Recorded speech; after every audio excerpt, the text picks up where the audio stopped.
إن الحمد لله نحمده ونستعينه ونستغفره ونعوذ بالله من شرور أنفسنا ومن سيئات أعمالنا من يهده الله فلا مضل له ومن يضلل فلا هادي له ونشهد أن لا إله إلا الله وحده لا شريك له ونشهد أن سيدنا محمدا عبده ورسوله اللهم صل وسلم وبارك على عبدك ورسولك محمد وعلى آله وأصحابه ومن دعا بدعوته إلى يوم الدين أما بعد।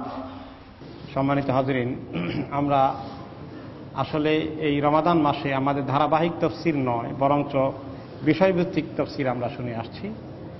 আজকে রমাদানের আয়াত সংক্রান্ত আয়াতগুলোর মধ্যে দোয়া সংক্রান্ত একটি বিশেষ আয়াত আল্লাহ তাআলা আমাদেরকে এই সূরায় রেখেছেন। সূরা আল বাকারার 186 নম্বর আয়াতে দোয়া কিভাবে করতে হবে, আল্লাহ তাআলা দোয়ার জন্য আমাদেরকে কি সমস্ত আদব শিখিয়েছেন, এগুলো আজকে আমাদের মেইন আলোচনার বিষয়। সূরা আল বাকারার 186 নম্বর আয়াতটাই মেইন। ওয়া ইযা সাআলাকা ইবাদি আন্নী ফাইন্নী করিব। যখন আমার বান্দারা আপনাকে জিজ্ঞেস করে আমার ব্যাপারে, আপনি বলেন আমি খুব কাছে, আমি অতি নিকটে। আর যখন কেউ দোয়া করে আমার কাছে, আমি তার দোয়া কবুল করি। তারাও আমার কথা মানুক, আমার কথা শুনুক, আমার কথা কবুল করে নিক, আর আমার প্রতি ঈমান আনুক। এগুলো করলে আশা করা যায় তারা সঠিক পথ প্রাপ্ত হবে। এই ছোট্ট আয়াতখানা রমাদানের হুকুম আহকামের মাঝখানে ঢুকে গেছে। আল্লাহ তাআলা ইচ্ছে করে মধ্যখানে এই আয়াতটাকে ঢুকিয়েছেন। এখানে আল্লাহ তাআলা এটাই বোঝাতে চাচ্ছেন যে মানুষ এই যে রোজা রাখে, কষ্ট করে, আমল করে, আল্লাহ তাআলা যে তাদেরকে জান্নাতে দেওয়ার জন্য, গুনাহ মাফ করে দেওয়ার জন্য, জাহান্নাম থেকে মুক্তি দেওয়ার জন্য এই যে সুন্দর রোজার ইবাদতটা দিয়েছেন, এই ইবাদতের মধ্যে আল্লাহ তাআলা আমাদেরকে সুযোগ রেখেছেন বেশি করে দোয়া করে আল্লাহ তাআলার কাছে এই সব মাকসুদ হাসিল করার জন্য। কাজে রমাদানের সমস্ত আমলের মধ্যে অন্যতম একটা আমল হচ্ছে দোয়া করা। এই জন্য আমরা কুনুতের মধ্যে দোয়া করি, বিতরের মধ্যে দোয়া করি, এবং নিজেরা ব্যক্তিগতভাবে দোয়া করি, ইফতারের আগে পরে দোয়া করি। রমাদান এবং রোজা অবস্থায় দোয়ার কবুলের যে সুযোগগুলো আছে এগুলোকে গ্রহণ করি, যেন বান্দারা এই এক মাসের মধ্যে অনেক লাভবান হয়ে যায়। সেই দোয়ার জন্য আল্লাহ তাআলা আমাদেরকে নিজে উৎসাহিত করছেন। একটি হাদিস এসেছে এই আয়াতের তাফসীর উপলক্ষে। এক বেদুইন এসে জিজ্ঞাসা করলো, বেদুইনরা কথা একটু জোরে জোরে বলে, আস্তে বলতে পারে না। কাছের মানুষ হলেও জোরে কথা বলে। আমাদের সমাজে কিছু লোক আছে আপনার সঙ্গে একা কথা বলবে, ভাও ভাও করে কথা বলে একদম, তাই না? আছে না এরকম? আস্তে কথা বলতে শিখে না। এটা একটু বেদুইন স্বভাব। একা একা একজনের সঙ্গে আপনার সঙ্গে কথা বলবে, আস্তে আস্তে বললেই হোক। তো বেদুইন লোকদের একটু নেচার আছে এরকম। তবু সে আসে জিজ্ঞাসা করলো যে আচ্ছা ঠিক আছে, এই যে আল্লাহ যে দোয়া করতে হবে, আল্লাহকে কি আস্তে বললে চলবে না বেশি জোরে বলতে হবে? আল্লাহ তাআলা কি তো অনেক দূরে থাকেন, কাছে তো দেখা যায় না। আকারিবুন রব্বুনা ফানুনাজিহি আম বাঈদুন ফানুনাদিহি। কাছে যদি হয় তাহলে না হয় আস্তেই বললাম, আর দূরে হলে তো একটু জোরে জোরে আওয়াজ দিয়ে বলতে হবে, সেটাও বলতে রাজি আছি। কোনটা করতে হবে? ফাসাকাতান নবী সাল্লাল্লাহু আলাইহি ওয়াসাল্লাম। আল্লাহ তো আরশে আজিমে আছেন স্বাভাবিকভাবেই, কিন্তু আল্লাহ তাআলা শোনার দিক থেকে, দেখার দিক থেকে, আমাদেরকে কন্ট্রোল করার দিক থেকে তো একদম কাছে। তবুও রাসূলুল্লাহ সাল্লাল্লাহু আলাইহি ওয়াসাল্লাম উত্তর দিলেন না। ফাসাকাতা, তিনি চুপ করে থাকলেন। তখন আল্লাহ তাআলা আয়াত নাযিল করে দিলেন। ফাআনজালাল্লাহু তাআলা ওয়া ইযা সাআলাকা ইবাদি আন্নী ফাইন্নী করিব। আমি কাছে না দূরে এই বিষয়ে জিজ্ঞাসা করলে আমার বান্দারা, আপনি বলে দেন আমি একদম কাছে। কত কাছে? আকরাবু মিন হাবলিল ওয়ারিদ। এই শাহরগ যেটা আছে আমার শরীরের ভিতরে যে রগ আছে তার থেকেও আল্লাহ তাআলা কাছে। এই কাছে হওয়ার অর্থ কি? আল্লাহ তাআলা কি এখন এখানে দাঁড়িয়ে আছেন? নাউজুবিল্লাহ। এরকম চিন্তা করা যাবে? এই চিন্তার ঊর্ধ্বে আল্লাহ তাআলা। আর রহমান আলাল আরশ ইস্তাওয়া, আল্লাহ তাআলা আরশের উপরে ইস্তেওয়া গ্রহণ করেছেন, তিনি আরশের উপরে আসীন আছেন। কিন্তু আমি আপনার যত কাছে আছি তার চেয়েও বেশি কাছে আল্লাহ তাআলা আমাকে দেখার দিক থেকে, শোনার দিক থেকে, আমাকে কন্ট্রোল করার দিক থেকে, আমাকে হেল্প করার জন্য, আমাকে শাস্তি দেওয়ার জন্য, সব কিছু দিক থেকে সিফাতগুলো দ্বারা আল্লাহ তাআলা একদম অনেক কাছে। কাছের লোক যেটা পারে না তার চেয়েও বেশি আল্লাহ তাআলা জানেন। কাছে বলতে কি? আমার অন্তরে যা আছে সেটাও আল্লাহ তাআলা জানেন। আপনি আমার কাছে আছেন, এই যে দেখা যায় আপনাকে, আপনি আমাকে দেখতেছেন এখন, কিন্তু আপনি এত কাছে থাকলে তো অনেক কিছু জানেন না আমার ব্যাপারে। জানেন নাকি আমার অন্তরে কি আছে এই মুহূর্তে? জানেন? জানতে পারবেন না। আপনার অতি প্রিয়জন, স্বামী স্ত্রীর যে দাম্পত্য জীবন কত ঘনিষ্ঠ, এত কাছে, এরপরে আরেকজন দিলের ভিতরে কি আছে বলতে পারবে? ধারণা করে অনেক সময়, ধারণা ঠিকও হতে পারে, ঠিক নাও হতে পারে। তো মানুষ যেটা পারবে না যত কাছে হলেও আল্লাহ তাআলা আরশে আজিম থেকেও সেটা তার চেয়েও বেশি পারেন, জানেন। ইন্নাহু আলিমুম বিযাতিস সুদূর। এসব দিক থেকে আল্লাহ তাআলা আমাদের অনেক কাছে। অন্য রিওয়ায়াতে এসেছে সাআলা আসহাবু রাসূলিল্লাহি সাল্লাল্লাহু আলাইহি ওয়াসাল্লাম আইনা রাব্বুনা। একবার নবী করিম সাল্লাল্লাহু আলাইহি ওয়াসাল্লামের সাথীরা, সাহাবীরা জিজ্ঞাসা করলেন, আমাদের রব কোথায় আছেন? তখন আল্লাহ তাআলা নাজিল করলেন এই আয়াতটা যে আমি অত্যন্ত কাছে আছি, একেবারেই কাছে। আবু মুসা আশআরী রাদিয়াল্লাহু তাআলা আনহু বললেন যে আমরা একবার কুন্না মা রাসূলিল্লাহি সাল্লাল্লাহু আলাইহি ওয়াসাল্লাম ফি গাজওয়াতিন, আমরা একবার একটা যুদ্ধ উপলক্ষে রাসূলুল্লাহ সাল্লাল্লাহু আলাইহি ওয়াসাল্লামের সাথে ছিলাম, জিহাদে গিয়েছিলাম, ওনার পাশে ছিলাম। ফাজআলনা লা নাসআদু শারাফান ওয়ালা না'লু শারাফান ওয়ালা নাহবিতু ওয়াদিয়ান ইল্লা রাফা'না আসওয়াতানা বিতাকবীর। আমরা যখন মুজাহিদেরা জিহাদে চলছিলাম, কোনো উঁচু প্রান্তরে উঠলে, নিচু প্রান্তরে নামলে আমরা খুব স্লোগান দিয়ে দিয়ে দিতাম, আল্লাহু আকবার, আল্লাহু আকবার, জোরে জোরে দোয়া করতাম, আল্লাহকে ডাকতাম, আল্লাহ তাআলা স্লোগান নিয়ে নিয়ে খুব যেতাম। ক্বালা ফাদানা মিন্না, রাসূলুল্লাহ সাল্লাল্লাহু আলাইহি ওয়াসাল্লাম আমাদের কাছে আসলেন আর বললেন, ইয়া আইয়ুহান নাস আরবিউ আলা আনফুসিকুম, এই লোকেরা, এই যে নিজেদের নফসের উপর রহম করো। এত চিৎকার করে হয়রান হয়ে আল্লাহকে ডাকতে হবে না, এত ডাকাডাকি করতে হবে না জোরে জোরে। ফা ইন্নাকুম লা তাদউনা আসাম ওয়ালা গায়িবা, এমন আল্লাহকে ডাকো না যে আল্লাহ কানে একটু কম শুনেন, এমন আল্লাহকে ডাকো না যে আল্লাহ গায়েব, অনেক দূরে, কিচ্ছু শুনেন না সহজে। এরকম আল্লাহকে তো তোমরা ডাকো না। তোমাদের রব কত কাছে? একদম কাছে। ইন্নামা তাদউনা সামিআম বাসীরা, এমন আল্লাহকে ডাকো যিনি সব কিছু শুনেন এবং সব কিছু দেখেন।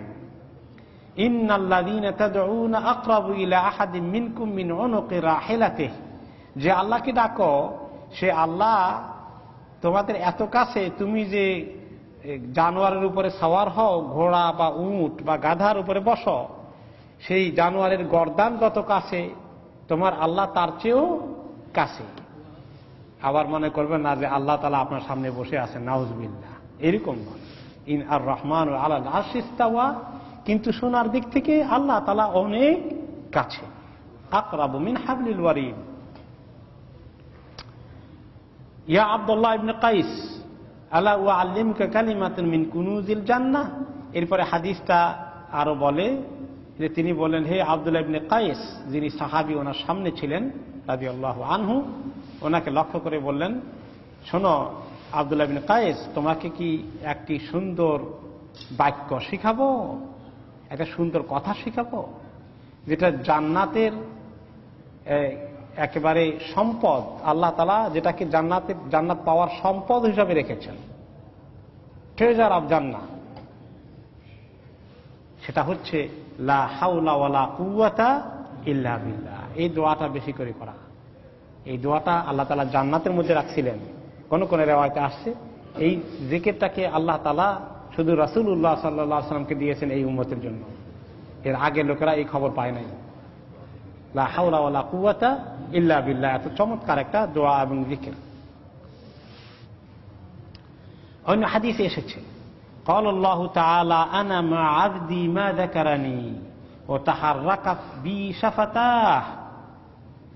আমার আল্লাহ তাআলা বলেন হাদিসে কুদসিতে যে আমি আমার বান্দার সঙ্গে থাকি যতক্ষণ সে আমার জিকির করে, আমার কথা উচ্চারণ করে, আমার কথা মনে করে, আর যতক্ষণ তার ঠোঁটগুলো নড়তে থাকে আমার জিকির এবং দোয়ার মাধ্যমে। আল্লাহ তাআলা যদি আমাদেরকে একা একা থাকার সুযোগ দেন, একা একা হাঁটার সুযোগ দেন, তাহলে যেন ঠোঁট দুটো লড়ে। কি দিয়ে লড়বে? আল্লাহ তাআলা সুন্দর সুন্দর জিকিরগুলো দিয়ে, দোয়াগুলো দিয়ে যদি আমাদের ঠোঁটগুলো লড়তে থাকে, আল্লাহ তাআলা আমাদের সঙ্গ দেন, তখন একদম কাছে হয়ে যান।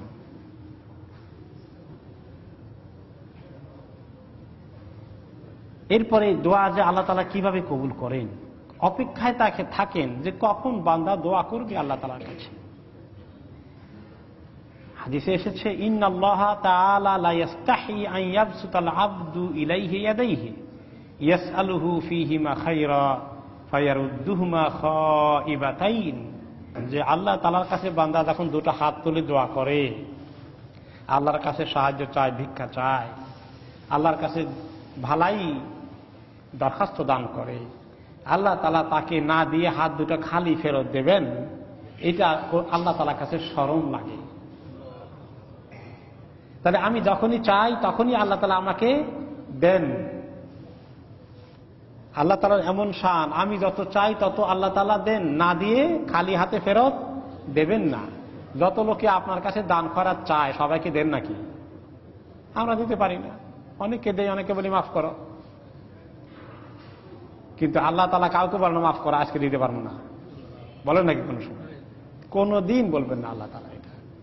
ফায়াস্তাহি, আল্লাহ তাআলার নেচার, আল্লাহ তাআলার জাতে পাকের বৈশিষ্ট্য যে তিনি ফেরত দেন না, না শুনে বান্দার দরখাস্ত।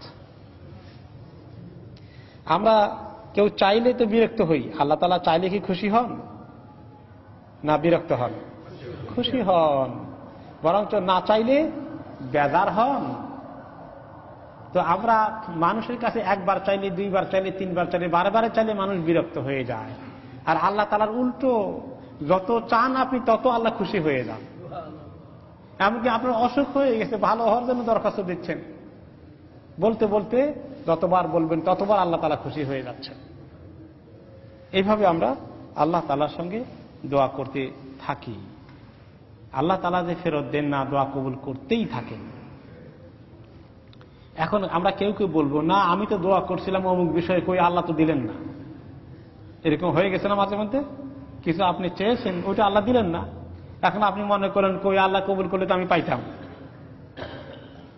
তা আল্লাহ তাআলা দেন নাই বা ওইটাকে আপনি পাননি, তার অর্থটাকে একটু ভালো করে বোঝার জন্য একটা হাদিস রাসূলুল্লাহ সাল্লাল্লাহু আলাইহি ওয়াসাল্লাম আমাদেরকে সহযোগিতা করেছেন। সে হাদিসটা হচ্ছে যে কোনো ব্যক্তি যখন আল্লাহ তাআলার কাছে দোয়া করে, তখন মা মিন মুসলিমিন ইয়াদউল্লাহ আযজা ওয়া জাল্লা বিদাওয়াতিন, কোন মুসলমান যখন আল্লাহ তাআলার কাছে কোনো দোয়া করে, লাইসা ফিহা ইসমুন ওয়ালা কাতিআতু রাহিম, সে দোয়ার মধ্যে কোনো গুনার কথা নাই। গুনার কাজের দোয়া করেন যে আল্লাহ অমুকের বাড়ি চুরি করতে গেছি 3 দিন, এখনো সুযোগ পাই না, আজকে যাইতেছি আপনার উপরে তাওয়াক্কুল করে একটু দরজা খুলে দিয়েন ঠিক মতো। এইরকম দোয়া করা জায়েজ আছে? এই দোয়া করলে আরো গুনাহ হবে। ওয়ালা কাতিআতু রাহিম, আর সম্পর্ক ছিন্ন করার জন্য, ছিন্ন হওয়ার জন্য দোয়া করা, এটা ঠিক না। যে আল্লাহ অমুকে আমার কষ্ট দিছে, তার ছেলে যেন তাকে 14 গোষ্ঠী জীবনের শিক্ষা দিয়ে দেয়, তো ছেলে সঙ্গে বাপের সম্পর্ক নষ্ট হোক, কাতিআতু রাহিম, এরকম দোয়া করাটা এটাও ঠিক না, এটা আল্লাহ তাআলা পছন্দ করেন না। কারণ মানুষের মধ্যে সম্পর্ক কাটা হয়ে যাক, আত্মীয় স্বজন একে অপরের থেকে দূরে সরে যাক, এটা আল্লাহ পছন্দ করেন না। এইরকম দোয়া না করলে, আর যত হালাল দোয়া আছে ইল্লা আতাহুল্লাহু বিহা ইহদা সালাসি খিসাল। যত জায়েজ দোয়া আছে, যত হালাল দোয়া আছে, এই দুটো দোয়া বাদ দিলে সব দোয়াই হালাল। এইরকম হালাল দোয়াগুলোকে হারাম দোয়ার আরো এক্সাম্পল আছে, অনেক এক্সাম্পল আছে। গুনার জন্য যত রকমের গুনাহ আছে, নাজায়েজ কাজ আছে, এগুলোর কোনোটা দোয়া করতে গেলে এগুলো হারাম দোয়া, সেগুলো বাদ দিলে গুনাহ ছাড়া বাকি যত হালাল দোয়া আছে সবগুলো দোয়ার রেজাল্ট আল্লাহ তাআলা অবশ্যই দেবেন। এখন দোয়ার রেজাল্ট আপনি যেটা চাইছেন সেটা যে পান নাই, পাইলেন না কেন? আপনি আল্লাহ তো বলছেন অবশ্যই দেবেন। এখন আল্লাহ তাআলা বলেন যে এই রেজাল্টটা বান্দা তুমি এক তরিকায় না পেয়ে 3 তরিকায় পেতে পারো। ইল্লা বি ইহদা সালাসি খিসাল, তোমার দোয়ার রেজাল্টটা 3 ধরনে আসতে পারে। 3টা তরিকার যে কোনো একটা তরিকায় তুমি অবশ্যই পাবা। তাহলে আমাদের দোয়ার আনসার, দোয়ার কবুল হওয়ার পুরস্কার 3 তরিকার একটা তরিকায় আপনি অবশ্যই পাবেন। 3 তরিকা কোনটা কোনটা? একটা হলো ইম্মা আন ইউআজ্জালা লাহু দাওয়াতাহু, 1 নম্বর হলো যেটা আপনি চেয়েছেন সেটা পেয়ে গেলেন। আপনার ছেলে মেয়ের অসুখ হয়ে গেছে, আল্লাহর কাছে খুব করে কাঁদলেন, ভালো হচ্ছে না, ভালো হচ্ছে না, আলহামদুলিল্লাহ আপনি দোয়া করেছেন, ছেলে মেয়েকে আল্লাহ তাআলা ভালো করে দিয়েছেন, কবুল হয়ে গেছে। আপনি অমুক মাকসুদ হাসিল হয়ে যাক, দোয়া চেয়েছিলেন, আল্লাহ তাআলা দিয়ে দিয়েছেন, এটা হইলে নগদ হয়ে গেল। এরকমও মাঝে মধ্যে হয়, পান নাই মাঝে মধ্যে, এরকম পুরস্কার মাঝে মধ্যে আমরা পেয়ে যাই, আলহামদুলিল্লাহ চাইছি আল্লাহ তাআলা দিয়েছেন। এরকম অনেক এক্সাম্পল আমাদের নিজেদের জীবনে আছে। ওয়া ইম্মা আন ইয়াদাখিরাহা লাহু ফিল উখরা, আর কোন সময় আল্লাহ তাআলা মানসা হয়েছে যে আল্লাহ তাআলা যেটা চেয়েছেন এটা দিবেন না, এটা দিবেন না। কেন দিবেন না? আল্লাহ তাআলা সিদ্ধান্ত নিয়ে রাখছেন আপনার ছেলে মেয়ের যে অসুখ হয়ে গিয়েছিল এটা বাঁচবে না, ডাক্তারের চিকিৎসায় কাজ হবে না, তার আজাল হায়াতকে আল্লাহ তাআলা লিখে রেখেছেন, তাকদিরের ফয়সালা সেটা আল্লাহ তাআলা ওইভাবে রাখবেন, ওটাকে আল্লাহ তাআলা আর চেঞ্জ করতে চাচ্ছেন না। আল্লাহর ইচ্ছা যদি আল্লাহ করে ফেলেন, আল্লাহর কি অধিকার আছে না নাই? আছে। আল্লাহ তাআলার মানসা ফয়সালা করে ফেলবেন। তিনি বলেছেন লা ইউসআলু আম্মা ইয়াফআলু ওয়া হুম ইউসআলুন, আল্লাহ যেটা করে ফেলবেন সেটার ব্যাপারে আল্লাহকে কেউ জিজ্ঞাসা করার, কেউ সেটাকে আল্লাহ তাআলাকে করার, দায়ী করার অথবা আল্লাহ থেকে জবাব নেওয়ার, আমি এত দোয়া করলাম কথা শুনলেন না কেন, এরকম বলার অধিকার কারো নাই। আমার আরেকজনের 7-8টা বাচ্চা আছে, সেগুলা কারো অসুখ বিসুখ হয় না, আমাকে দিয়েছেন একটা, খালি অসুখ বিসুখ হয়, ঘটনা কি? এরকম দায়ী করার কোন অধিকার আছে? নাই। লা ইউসআলু আম্মা ইয়াফআলু, আল্লাহ যেটা করবেন কারো অধিকার নাই। এরকম করছেন কেন আপনি, এরকম করেন কেন, এই কথা আল্লাহকে বলার কারো অধিকার নাই। আল্লাহ তাআলার অধিকার আছে করার, বরঞ্চ মানুষ উল্টো পাল্টা করলে তাদেরকে জিজ্ঞাসা করার অধিকার আল্লাহ তাআলা আছে, আপনি জিজ্ঞাসা করবেন। তবে আল্লাহ তাআলা কাজ যেটা করেন, আল্লাহ কি কোনো উল্টা পাল্টা কাজ করেন? আলহামদুলিল্লাহ, আল্লাহ তাআলা কাজ যেটা করেন সেটা কি ঠিক, সেটাই হক, সেটা ভালো, সেটার মধ্যে কল্যাণ আছে মুমিনের জন্য। তবে কল্যাণটা আজকে দেখা যায় না, হয়তো আখিরাতে দেখা যাবে, সেটার কথা আল্লাহ তাআলা বলছেন যে কোন সময় আল্লাহ তাআলা বান্দাকে দুনিয়াতে যেটা চেয়েছে সেটা দেয় না, বরঞ্চ আরেকটি বড় কল্যাণ দেওয়ার জন্য ওয়া ইম্মা ইউদাখিরাহা লাহু ফিল উখরা, আল্লাহ তাআলা তাকে আরো বড় কল্যাণ দেবেন, যে যেটা চেয়েছে এটার চেয়ে আরো ভালো কিছু একটা দিয়ে ফেলবেন, আরো ভালো কিছু দেবেন, আরো ভালো কিছু দেবেন। দুনিয়াতে আরেকটা ভালো কিছু দিতে পারেন। আপনি ছোট্ট একটা জিনিস চেয়েছেন, আল্লাহ তার চেয়ে বড় দিতে পারেন আপনাকে। আপনার দোয়ার কারণে আরো বড় নিয়ামত এসে গেছে, ছোটটা মিস করেছেন, কারণ আল্লাহ তাআলা আপনাকে আরো বড় কিছু দিতে চান। অথবা আখিরাতে আল্লাহ তাআলা আপনাকে তার বিরাট পুরস্কার দিবেন। যেমন এই সন্তান দুনিয়া থেকে চলে গেল, আপনি এত দোয়া করলেন, আপনার নাতিটা, আপনার ছেলেটা বাঁচলো না, মরে গেল, চলে গেল, আপনার খুব দুঃখ লাগছে, কিন্তু আপনি সবর করলেন। কি বললেন সবর করে? আলহামদুলিল্লাহ, যখন মৃত্যু সংবাদ এসে গেল কি বললেন? আলহামদুলিল্লাহ রাহমাকাল্লাহ। আর আপনি সবর করলেন, অস্থির হয়ে চিৎকার করে হাহুতাশ করে বললেন না যে আমি উল্টো আমি দোয়া করছি আল্লাহ শুনলেন না, এইরকম হাহুতাশ করলেন না, সবর করলেন। সবর করলে কি পুরস্কার হবে? যখন এরকম কলিজার টুকরা সন্তানকে আল্লাহ তাআলা নিয়ে যান, তখন ফেরেশতাদেরকে জিজ্ঞেস করেন, যারা মালাইকাতুল মউত এসেছিল আপনার সন্তানের মউতকে কার্যকরী করতে, আল্লাহ তাআলা বলেন, এই ফেরেশতারা আমার অমুক বান্দার ছেলে বা নাতি কলিজার টুকরা সন্তানকে তোমরা মৃত্যু প্রদান করেছ, তার রূহ কবজ করে ফেলেছ। তো ফেরেশতারা বলে, আল্লাহ আপনি হুকুম করলেন, কবজ না করে কি করব? আমরা তো আমাদের ডিউটি পালন করবই। তো আমার বান্দা কি বলেছে, তার রিয়াকশন কি ছিল, আমার বান্দাবান্দির রিয়াকশন কি ছিল?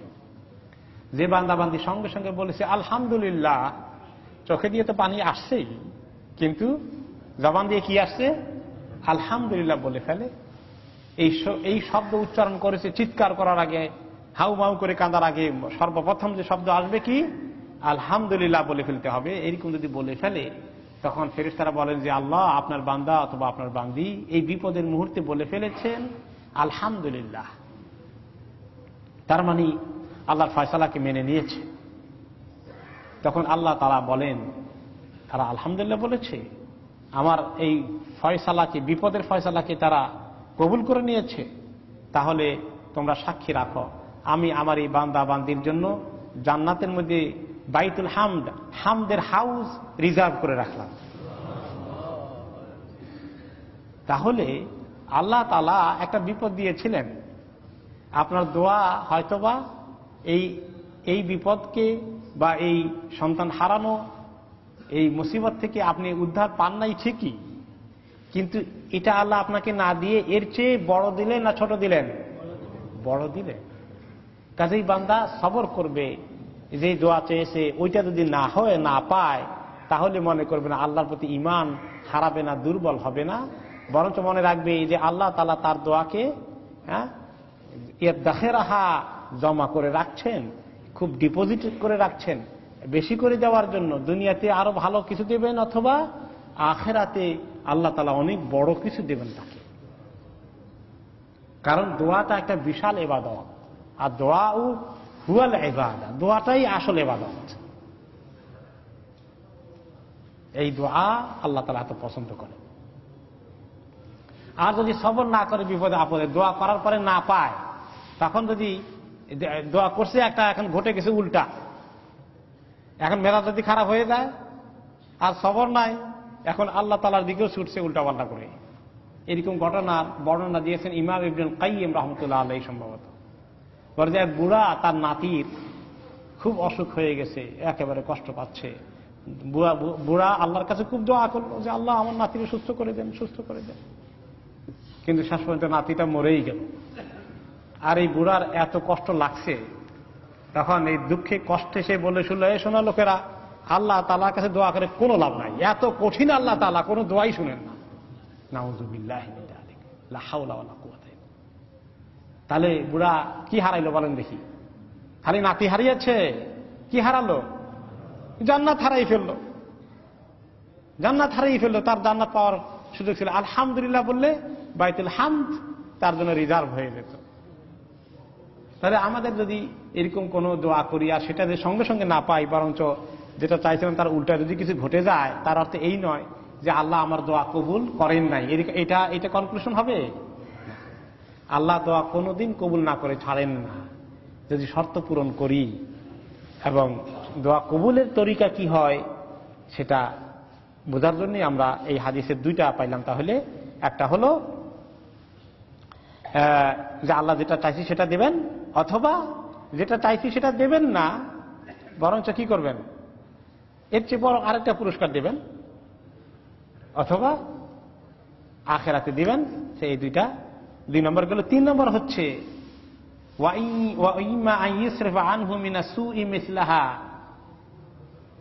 অথবা যে এইরকম এইটা আল্লাহ তাআলা আপনার কাছ থেকে সরাই নেন নাই, কিন্তু আরো বিপদ অনেক আশার ছিল, সেগুলোকে সবগুলোকে আল্লাহ সরাই দিয়েছেন আপনার এই দোয়া দ্বারা।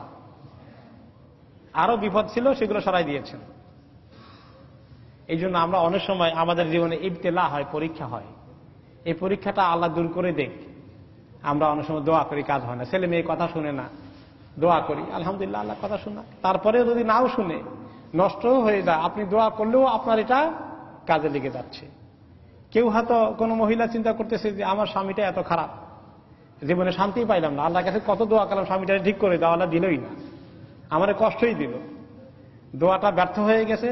না, কোন স্বামী মনে করলো যে আমার স্ত্রীটার নিয়ে সমস্যা আছে, আল্লাহর কাছে কত দোয়া করলাম ঠিক করে দিল না, পরীক্ষায় আছে। পরীক্ষাটা দূরই হয় না, আমি চাইতে পারি কিন্তু পরীক্ষা দূর না হয়ে গেল মনে করতে হবে আমার দোয়া আল্লাহ তাআলা কি করছেন, কবুল করছেন। স্বামী স্ত্রীকে দিয়ে কষ্ট দেওয়াচ্ছেন, কিন্তু আল্লাহ তাআলা আমাদেরকে আরো বড় বিপদ থেকে হয়তো রক্ষা করছেন। এই জন্য দোয়া কোনো সময় ব্যর্থ হয় না, এটাকে আমরা ইয়াকিন রাখি। অন্য হাদিসে রাসূলুল্লাহ সাল্লাল্লাহু আলাইহি ওয়াসাল্লাম কথাটা বললেন, মা মিন মুসলিমিন ইয়াদউ আল্লাহ আযজা ওয়া জাল্লা বিদাওয়াতিন লাইসা ফিহা ইসমুন ওয়ালা কাতিয়াতু রাহিমিন ইল্লা আতাহু আল্লাহু বিহা বিইহদা সালাস।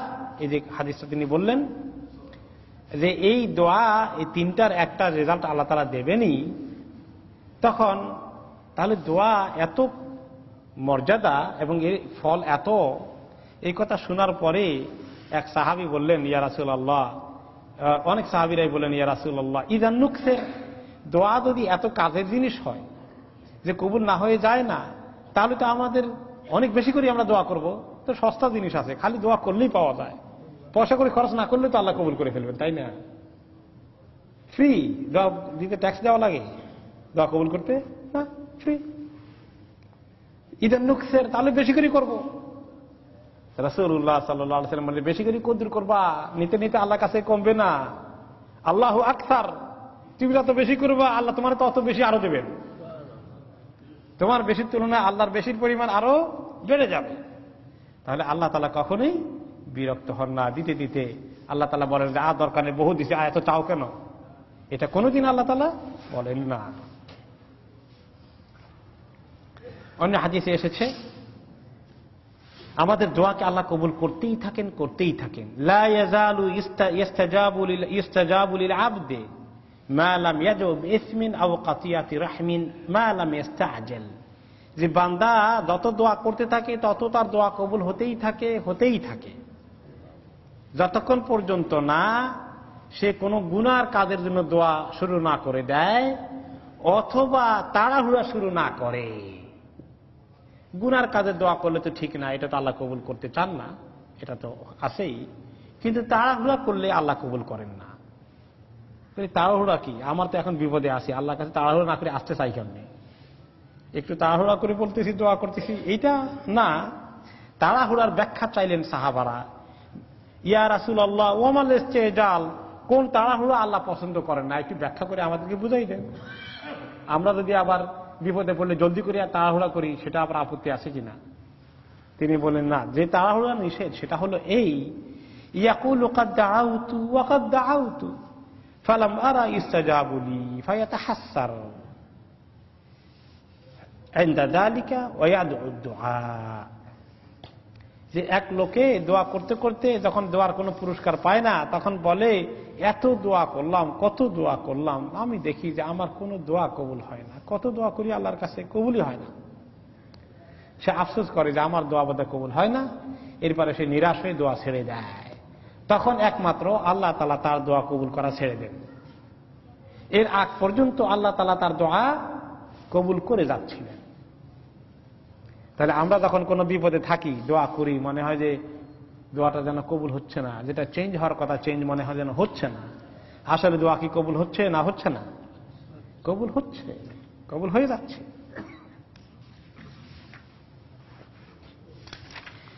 দোয়ার অন্যতম একটা আদব হচ্ছে দোয়াটাকে কবুল করানোর জন্য একটু মনোযোগ লাগবে, এটা আরেকটা শর্ত। দোয়া কবুলের জন্য একটি অ্যাটেনশন লাগবে, খুব অন্তর দিয়ে মনোযোগ দিয়ে তখন দোয়া হয়, ওই দোয়াকে আল্লাহ বেশি করে কবুল করেন। আর যে দোয়ার মধ্যে মনোযোগ থাকে না, অ্যাটেনশন থাকে না, সেই দোয়াকে আল্লাহ তাআলা কবুল করেন না। হাদিসে তিনি বলেছেন, আল কুলুব আও আইয়াতুন ওয়া বাদুহা আও আমিন বাদ, যে অন্তরের মধ্যে আল্লাহ তাআলা অনেক জায়গা রেখেছেন, যে অন্তরটা দোয়া দিয়ে পরিপূর্ণ আগ্রহ ইখলাস সহকারে থাকে, ওই অন্তরটার দোয়াকে আল্লাহ কবুল করেন। আর যে অন্তরটার মধ্যে জায়গা নাই, দোয়া করে কিন্তু দিলের মধ্যে ঢুকে না, এরকম দোয়াকে আল্লাহ কবুল করেন না। ফাইযা সাআলতুমুল্লাহ আইয়ুহান নাস ফাসআলুহু ওয়া আনতুম মুকিনুনা বিল ইজাবা, হে লোকেরা, যখন আল্লাহর কাছে দোয়া করো এমন ভাবে দোয়া করো যে তোমাদের দোয়াকে আল্লাহ তাআলা অবশ্যই কবুল করবেন, এরকম ইয়াকিনের সাথে দোয়া করো। অন্তরের মধ্যে এরকম আগ্রহ রাখো, এরকম মনোযোগ রাখো, এরকম খুশু নিয়ে আসো, চোখের পানি দিয়ে আল্লাহর কাছে চাও। ফাইন্নাহু লা ইস্তাজাবু আও লা ইস্তাজিবু লিআবদিন তাআহু আন যাহরি কলবিন গাফিল, যে অন্তর গাফলতিতে ভরপুর, দোয়া করে আর ওইদিকে দেখে এদিকে দেখে, আর রব্বানা আতিনা বলতেছে, এগুলো করতেছে, এরকম দোয়া আল্লাহ তাআলা কবুল করেন না। অনেকে আছে দোয়া করে, আমি দেখি মাঝে মধ্যে কিছু লোককে দেখা যায় দোয়া করে আর এই দাড়ি চুলকারে, এই করে সেই করে, ঘড়ি দেখে তারপরে দোয়া করে, এই আর মনোযোগ নাই, কলবিন লাহিল গাফিল। তো এই দোয়া আল্লাহ তাআলা কবুল করে না। যে দোয়া আল্লাহ কবুল করবেন সেটা হচ্ছে যে দোয়া পরিপূর্ণ মনোযোগ সহকারে আপনি আল্লাহর কাছে চাচ্ছি। সুবহানাল্লাহ, দুনিয়ার মধ্যে আপনার কাছে যখন ফকির আসে, ফকির যদি আপনার কাছে চায় আর ওইদিক সেদিক তাকায়, আমরা কিছু দেন, কিছু দিবেন নাকি? আপনি দিবেন? থাক বেটা, এভাবে এভাবে চায়, এভাবে চাইলে কেউ দিবেন না।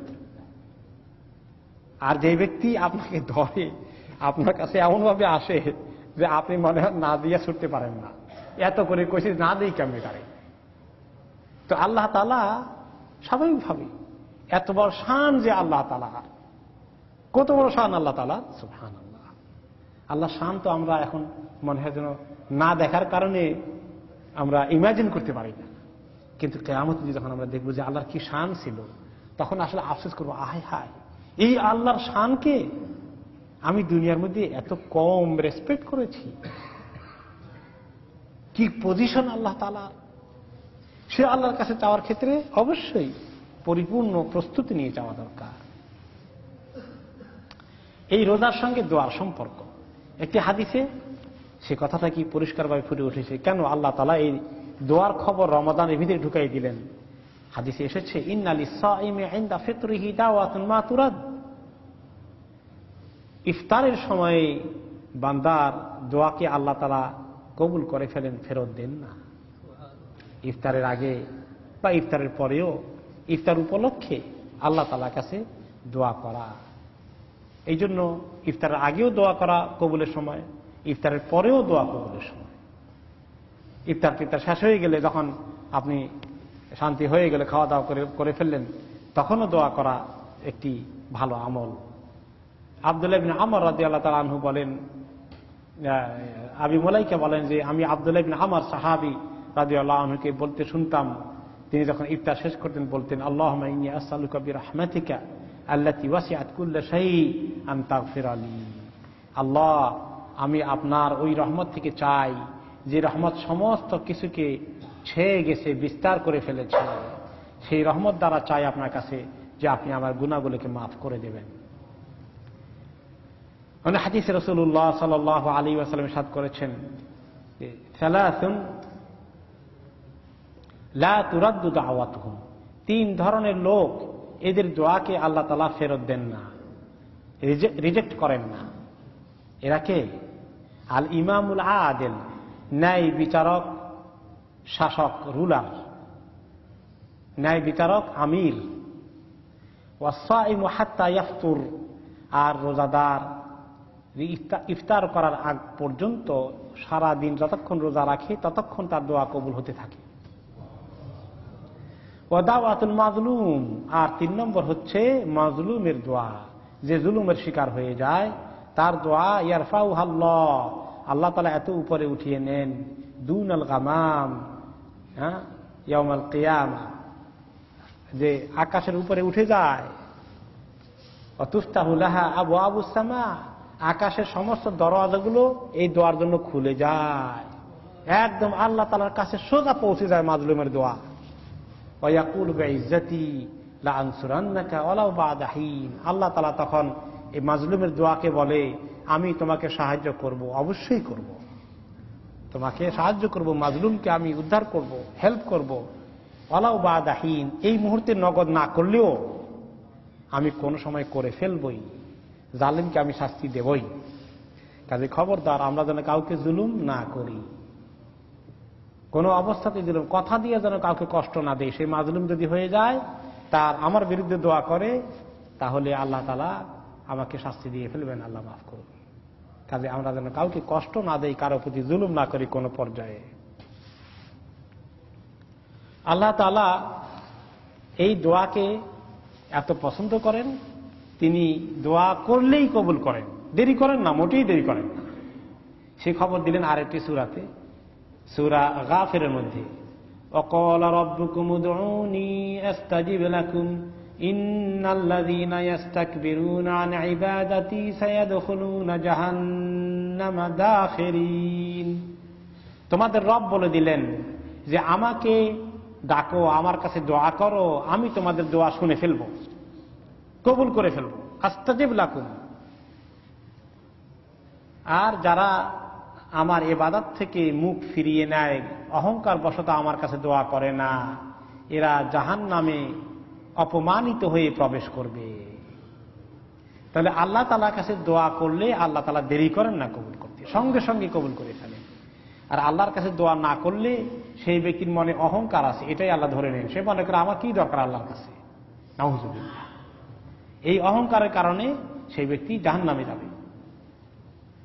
আল্লাহকে তো দোয়া করতেই হবে, কারণ আমাদের জীবনে বিপদ আপদ কত কিছু আসে, কত কষ্টে আমরা আছি। আমাদের রিজিক আল্লাহ তাআলা দেন, সুখ শান্তি আল্লাহ তাআলা দেন, কষ্ট আসে আল্লাহর পক্ষ থেকে, দূরও করবেন তিনি। এই জন্য আল্লাহ তাআলা আমাদেরকে শিখিয়ে দিয়েছেন সূরা ইউনূসের 107 নম্বর আয়াতে, ওয়া ইয়ামসাসকাল্লাহু বিদুররিন ফালা কাশিফা লাহু ইল্লা হু ওয়া ইন ইউরিদকা বিখাইরিন ফালা রাদ্দা লিফাদলিহি। তোমার যদি কোনো মুসিবত কষ্ট হয়ে যায়, হে নবী মুহাম্মদ, আপনার যদি কোনো দুঃখ মুসিবত কষ্ট আসে, আপনার কষ্ট দূর করবে কে? ফালা কাশিফা লাহু ইল্লা হু, আল্লাহ ছাড়া আপনার কষ্ট দূর করার আর কেউ নাই। আর আল্লাহ তাআলা যদি আপনাকে ভালো কিছু দিতে চান, আপনার কাছ থেকে সরাই ফেলবে, আপনি যেন ভালো কিছু না পান, এরকম ক্ষমতা কারো আছে? নাই। তবে আমাদের বিপদ আপদ পড়লে আমরা কার কাছে চাবো? আল্লাহ তাআলার কাছে। কিন্তু আমাদের সমাজে সবাইকে আল্লাহর কাছে চায়, কেউ কেউ কোথায় চায়? মাজারের কাছে চায়, পীর মুর্শিদের কাছে গিয়ে চায়, বুজুর্গ তালাশ করে কোন বুজুর্গ পাওয়া যায়, তার কাছে একটু দোয়া কিভাবে চাওয়া যায়, তার কাছে কিভাবে পাওয়া যায়। না একজনের কাছে এমনি বলা যায় আছে, আমার শরীর খারাপ, একটু দোয়া করবেন, এটার মধ্যে কোনো অসুবিধা নেই। রাসূলুল্লাহ সাল্লাল্লাহু আলাইহি ওয়াসাল্লামের কাছে এসে সাহাবায়ে কেরাম দোয়া চাইতেন, সেটা ঠিক আছে। কিন্তু সাহাবারা শুধু ওনার কাছে দোয়া চাইতেন না, নিজেরা দোয়া বেশি করে করতেন। আমাদের সমাজের লোকেরা নিজেরা দোয়া করে, আবার মানুষের কাছে চায়, তবে মনে করে মানুষের কাছে চাইলে ওটার মধ্যে ফজিলত বেশি। তার পয়সা দিয়ে দোয়া করলে, মসজিদে অ্যানাউন্স করলে এটা ফজিলত বেশি, এটা মনে করে কিনা লোকেরা? বলেন, মেজরিটি লোক এটা মনে করে। কিন্তু আল্লাহ তাআলা কোনটা মনে করেন? নিজে করলে সেটা আল্লাহ বেশি ফজিলত মনে করেন। নিজে চাওয়ার মধ্যে ফজিলত বেশি। আমি এক্সাম্পল দেই, আমাদের দেশে যখন কোনো বিপদে মুসিবতে পড়ে, তখন বড় খতম পড়ায়। আমি নিজেও গেছি, ওস্তাদরা নিয়ে গেছে, 1,25,000 বার বড় খতম পড়া। আমি এক্সাম্পল দিছি, যারা মিস করছেন তাদের জন্য আবার বলি। এখন বড় খতমের মধ্যে কি আছে বলেন তো দেখি? লা ইলাহা ইল্লা আনতা সুবহানাকা ইন্নী কুনতু মিনাজ জালিমিন। 125 বা 1,25,000 বার পড়তে হবে না? এখন কয় আমি এতগুলো কেমনে পড়ি? তো এই মিয়া সাহেব যা আছে, ইমাম সাহেব যা আছে, তালিম আলিম যা আছে, তাদেরকে দাওয়াত দিয়ে নিয়ে আসে, সবাইকে এতগুলো সিমির বিচি দেয়, তারা পড়তে থাকে, হ্যাঁ, ওই যে গণার জন্য সুবিধা। তারা সবাই মিলে পড়ে, আর যিনি বিপদে আছেন উনি খানা দানা জোগাড় করতেছেন, জাহাবাত করতেছেন, কে আসলে না আসলে বাকি লোকদেরকে দাওয়াত দিচ্ছেন, ঠিক মতো পাকশাক হচ্ছে কিনা, তিনি এগুলো নিয়ে ব্যস্ত। তিনি পান খান, তিনি তার ফলে সিগারেটও খাচ্ছেন। আর আপনারা যা মিয়া সাহেব কতজন দাওয়াত দেওয়া লাগে বলিয়ে গেছি আমরা, হ্যাঁ 40 জন। 40 জন আছে মিয়া সাহেবরা, সবাই লা ইলাহা ইল্লা আনতা সুবহানাকা ইন্নী কুনতু মিনাজ জালিমিন পড়তেছেন। আর উনি সিগারেট খান, পান খান, গল্প করেন, সবাই আসলো কিনা, খাওয়া দাওয়া ঠিক মতো হচ্ছে কিনা। তো এই আর ওনার বিপদ দূর হয়ে যাবে এই আশা করেন। দেখেন ইসলামের এত সুন্দর একটা দোয়া, রাসূলুল্লাহ সাল্লাল্লাহু আলাইহি ওয়াসাল্লাম বলেন এই দোয়াটা হলো দোয়া উদ্দিনুন। দিনুন মানে হলেন কে? ইউনুস আলাইহিস সালাম, যাকে মাছওয়ালা, দিনুন মানে মাছওয়ালা, অর্থাৎ যাকে মাছে খেয়ে ফেলছিল, সেই নবীর দোয়া। তিনি মাছের পেটে আল্লাহর কাছে দোয়া করলেন, লা ইলাহা ইল্লা আনতা সুবহানাকা ইন্নী কুনতু মিনাজ জালিমিন। তিনি বিপদে পড়েছিলেন, আল্লাহকে বলেন যে আল্লাহ আপনি ছাড়া কোনো মাবুদ নাই, আমি তো অনেক জুলুম করেছি, মানে গুনাহ করেছি। এটা হলো তওবা ইস্তিগফারের দোয়া। বিপদে পড়লে বেশি করে তওবা ইস্তিগফার করা লাগে। এই দোয়া পড়ে কাঁদলেন, আল্লাহর কাছে কাঁদতে থাকলেন, আল্লাহ তাআলা ওনাকে ফাস্তাজাবনা লাহু, আমি তার ডাকে সাড়া দিলাম, ওয়ানাজ্জাইনাহু মিনাল গাম, আর তাকে আমি এই বিপদ মুসিবত দুশ্চিন্তা থেকে মুক্তি দান করলাম। শুধু ইউনূস আলাইহিস সালামকে মুক্তি দেন না, আল্লাহ তাআলা শেষে দিয়ে আরো বলে দিলেন ওয়া কাযালিকা নুনজিল মুমিনিন, এভাবে আমি মুমিনদেরকে নাজাত দেই, বিপদ থেকে মুক্তি দেই। তাই মুমিনরা এভাবে করলেও তারা মুক্তি পাবে। আর সেই কথাই রাসূলুল্লাহ সাল্লাল্লাহু আলাইহি ওয়াসাল্লাম বললেন যে দাওয়াত দিন নুন, যে ব্যক্তি বিপদে পড়ে আর ইউনূস আলাইহিস সালামের এই দোয়া ইস্তিগফার দিয়ে আল্লাহর কাছে দোয়া করে, সেই ব্যক্তিকে আল্লাহ তাআলা অবশ্যই বিপদ থেকে উদ্ধার করবেন। এখন এই বিপদে পড়ার কথা ছিল, বিপদে পড়েছিল যেই লোকটা, সেই লোকটা আল্লাহর কাছে বলবে যে আল্লাহ আমি অনেক গুনাহ করেছি, আমি বিপদে পড়ে গেছি, এখন আপনি আমাকে উদ্ধার করেন, আপনি আমাকে মাফ করে দেন, আপনি ছাড়া কোনো মাবুদ নাই, সেইগুলা পড়বে। সেই পড়ে না, সে গল্পগুজব নিয়ে ব্যস্ত আছে। আর বাকিরা সবাই বলতেছে আল্লাহ কত গুনাহ করছি, কত জুলুম করতেছি, তারা 1,25,000 পড়তেছে। বিপদে পড়ছে সে, আর এরা আল্লাহর কাছে মাফ চাইতেছে। কি কর মুরব্বী, ছোটকালে তো এগুলো চিন্তা করি নাই, এখন পড়ে দেখি কোরআন হাদিসে এটা কি করলাম। বিপদে পড়ছেন তো উনি পড়ার কথা আল্লাহর কাছে, আমরা পড়তেছি কেন ওনার জন্য? হ্যাঁ আমরা ওনার জন্য দোয়া করতে পারি এক কথা, কিন্তু ওনার তওবা ইস্তেগফার তো উনি করবেন। হাদিসে তো এটা বলে নাই 1,25,000 বার মুরব্বী, হাদিসে বলছে নাকি? এটা পাইলো কোথায় মানুষ? আর এটা যে কামলা দিয়ে পড়াইতে হবে, এটা পাইছে কই? এটা তো নিজে পড়তে হবে। কাজে বিপদে পড়লে নিজেরা যতবার পারেন, আপনি গণগণি দরকার আছে, বেগাইরে হিসাব পড়ে ফেলেন। আর আল্লাহর কাছে চোখের পানি ফেলে আপনি 1 বার পড়েন, 3 বার পড়েন, আল্লাহ তৌফিক দিলে 100 বার পড়েন, কোনো অসুবিধা নাই। আর এখন সেই জিনিসটাকে দেখেন, আমাদের দেশে ইসলাম যে ঠিক মতো থাকে নাই, ব্যাস কম হয়েছে, বাড়াইছে, কমাইছে, তার লক্ষণ হলো এইটাকে নিয়ে, এই সুন্দর কথাটাকে নিয়ে 1,25,000 বার ফিক্স করছে একদম অঙ্ক দিয়া। তারপরে এটার নাম রাখছে বড় খতম। এরপরে এটাকে একটা কায়দা করে পড়াইতে হবে। আমি যখন এখানে প্রথম আসছি, পয়লা বছরই বলে বা দ্বিতীয় বছর, একজন ফোন করে বলে কাজে ইমাম সাহেব এখন বড় খতমের রেট কত? আমি তো কথা বুঝতেই পারিনি। তো পরে চিন্তা করে বুঝলাম আর কি, আমি কেছি এটার কোনো রেটের তো আমার জানা নাই। চিন্তা করেন, এটা পয়সা করে দিয়ে পড়াইতে হবে, বড় খতম হয়ে গেল। এই যে ধারণা, এটা আল্লাহ তাআলার দোয়ার সঙ্গে কোনো সম্পর্ক রাখে না। এই তরিকাটা আমাদের দেশে অনেক এরকম ইসলামের আমলগুলোকে সঠিক রূপে না রেখে কিছু বাড়ানো কমানো হয়ে গেছে। আমল বাড়ানো কমানোর অধিকার আমার আপনার আছে। আল্লাহ তাআলা এবং তাঁর রাসূল সাল্লাল্লাহু আলাইহি ওয়াসাল্লাম যেভাবে আমাদেরকে আমল শিখিয়েছেন, সেই তরিকা আমল করতে হবে। এখান থেকে আপনি আসেন, এই দোয়ার আমাদের দেশে একটা ফরম্যাট হয়ে গেছে, একটা তরিকা হয়ে গেছে। নামাজের পরে ইমাম সাহেব আল্লাহুম্মা আমিন কইতে হবে 1 মিনিট সবাইকে নিয়ে। এটা আমাদের দেশে মুখস্থ হয়ে গেছে না? মুরব্বী আপনি তো, উনি অনেক বড় আলেম, কিন্তু উনি ওনার অনেক ওস্তাদ ছাত্র সারা দুনিয়াতে আছে। মানে মুরব্বীর বাড়ি হাতিয়া, নোয়াখালীর, উনি অনেক বড় আলেম মাশাআল্লাহ। রাসূলুল্লাহ সাল্লাল্লাহু আলাইহি ওয়াসাল্লাম নামাজ পড়তেন মদিনা তৈয়বাতে, মসজিদে নববীতে ইমামতি করতেন, নামাজ সালাম ফিরাই আল্লাহুম্মা আমিন এইভাবে সবাইকে নিয়ে কতক্ষণ বলতেন? কোন হাদিসে পাইছেন? পাননি। আমাদের দেশে এটা আসলো কেমনি? তিনি নিজে অনেক দোয়া করেছেন, বুখারী মুসলিম সকল হাদিসে আছে যে তিনি নামাজের পরে অনেক দোয়া করতেন। আল্লাহু আকবার সালাম ফিরানোর পরে বলতেন, আস্তাগফিরুল্লাহ 3 বার বলতেন, 7 বার একটু লম্বা করতেন, লা ইলাহা ইল্লাল্লাহু ওয়াহদাহু লা শারীকা লাহু এগুলো 10 বার পড়তেন। শেষে বলতেন আল্লাহুম্মা লা মানিআ লিমা আতাইতা ওয়া লা মুতি লিমা মানাতা। 3 তাসবিহ পড়তেন। আবু হুরায়রা রাদিয়াল্লাহু তাআলা আনহুকে বলেছেন নামাজ শেষ করে আল্লাহুম্মা আইন্না আলা যিকরিকা ওয়া শুকরিকা ওয়া হুসনি ইবাদাতিকা, এই কথা বলতে কোনো সময় মিস করো না। এরকম অনেক দোয়া তিনি করেছেন, তিনি করতেন এবং সাহাবারাও নিজেরা করতেন। যার যার মতো তিনি করতেন। কেউ 1 মিনিট, কেউ 3 মিনিট, কেউ 5 মিনিট, কেউ 10 মিনিট, যার যতক্ষণ খুশি দোয়া করতেন। এটা হলো রাসূলুল্লাহ সাল্লাল্লাহু আলাইহি ওয়াসাল্লামের দোয়া। তবে আমাদের দেশের লোকদের ওনার দোয়া পছন্দ হয় নাই। আমাদের দেশের লোকেরা, আমাদের দেশ শুধু না, পাক ভারত মহাদেশে মেইনলি এই তরিকাটা, তারা চিন্তা একটা দোয়া আবিষ্কার করে ফেললো, একটা ফরম্যাট। আর মনে করলো এইটা যদি কোনো ইমাম সাহেব ছেড়ে দেন, সেই ইমাম সাহেবটা অবশ্যই খারাপ মানুষ। যদি কোনো ইমাম সাহেব কোনোদিন আমাদের দেশে বলে যে আজকে আমার দোয়া করার সময় নাই, আমার এখন টয়লেটে যাওয়া লাগবে, তারে ছাড়বে নাকি? আরে 1 সেকেন্ডের জন্য হলে করে যান, এটা একটা ফরজ বানাই ফেলছে। আর এই 1 মিনিটে পেট ভরে সবার। আমার কত দোয়া দরকার আছে, আপনার কোন দোয়া দরকার আছে, সব তো কমন না। প্রত্যেকের নিজস্ব হাজাত আছে। আমি ঢাকা শহরে সৌদি আরব থেকে লেখাপড়া করে আসার পরে চাকরি করতেছি। তো এক জায়গায়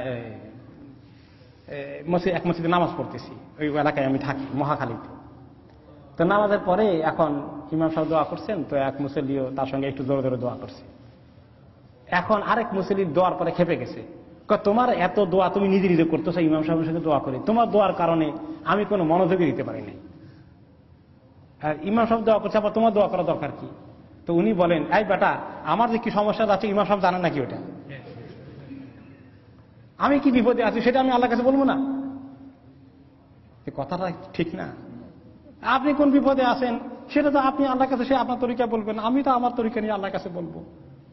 এই জন্য রাসূলুল্লাহ সাল্লাল্লাহু আলাইহি ওয়াসাল্লাম প্রত্যেকেই ব্যক্তিগতভাবে দোয়া করার জন্য ছেড়ে দিয়েছেন।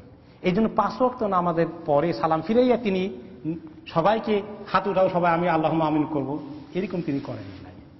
সবাইকে তিনি আমল শিখিয়ে দিয়েছেন, প্রত্যেকে নিজের মতো করে 1 মিনিট, 5 মিনিট, 10 মিনিট, 15 মিনিট আমল করো। তবে কি তিনি কোনো সময় একসঙ্গে দোয়া করেন নাই?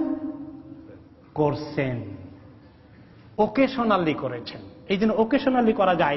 যেমন এক মহিলা সাহাবী ওনাকে দাওয়াত দিয়েছেন, রাসূলুল্লাহ আমার বাসায় একটু আপনারে খাওয়া দাওয়া করাইতে চাই। তো কেউ দাওয়াত দিলে তো এটা তিনি রদ করতেন না, তিনি দাওয়াতকে কবুল করে একটু খুশি করার চেষ্টা করতেন। তো তিনি দাওয়াতে গেছেন, খাওয়া দাওয়া করেছেন। তো মহিলা সাহাবী বললেন, ইয়া রাসূলুল্লাহ আমার জন্য একটু দোয়া করেন। তিনি হাত তুললেন, আর সব সাহাবীরা ওনার সঙ্গে একসঙ্গে হাত তুললেন।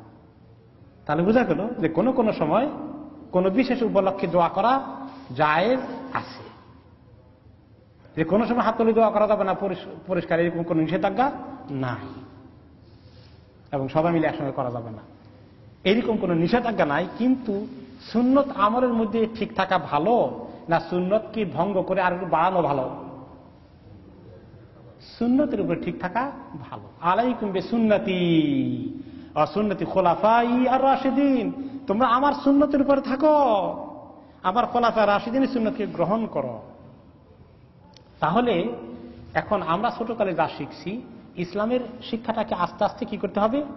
বাড়াতে হবে, আরো সুন্নত তরিকায় আসতে হবে, এবং যেভাবে করলে রাসূলুল্লাহ সাল্লাল্লাহু আলাইহি ওয়াসাল্লাম শিখিয়েছেন সেই তরিকাই করতে হবে। তো কাজেই নিজে দোয়া করাটাকে সবসময় কি দিতে হবে? গুরুত্ব দিতে হবে। এই একজনের লন্ডন হসপিটালে তার রোগী অবস্থা কাহিল, দৌড়ে এসে মসজিদে খবর দিবে, আর মনে করে মসজিদে অ্যানাউন্স করাই ফেলতে পারলেই কাম হয়ে গেল। তা আমি বলি কোনো কোনো সময়, আপনি 2 রাকাত নামাজ পড়েন, তো যান, এখন যান, উজু করেন, করে 2 রাকাত পড়ে আল্লাহর কাছে কাঁদেন, আর খুব করে আল্লাহর কাছে হাত তুলে আপনি বলতে থাকেন। এইটার দাম আল্লাহর কাছে অনেক বেশি।